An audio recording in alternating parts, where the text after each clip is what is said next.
Hi friends, ఈరోజు నేను ఏమేమి చేశానో చూపిస్తాను. ఎగ్ ఫ్రై చేశానండి.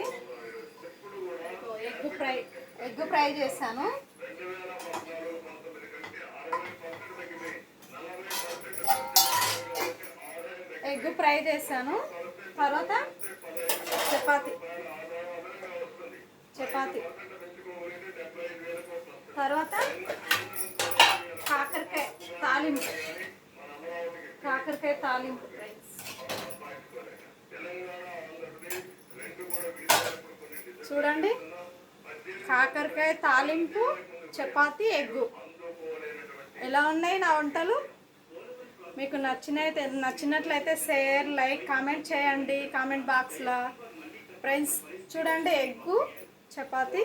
ఇవి నైట్ టైంలా రైస్ తినకుండా చపాతి తింటే చాలా బాగుంటుంది ఫ్రెండ్స్. హెల్తీగా ఉంటుందని తింటున్నాను ఫ్రెండ్స్. చపాతి అన్నీ చూడండి.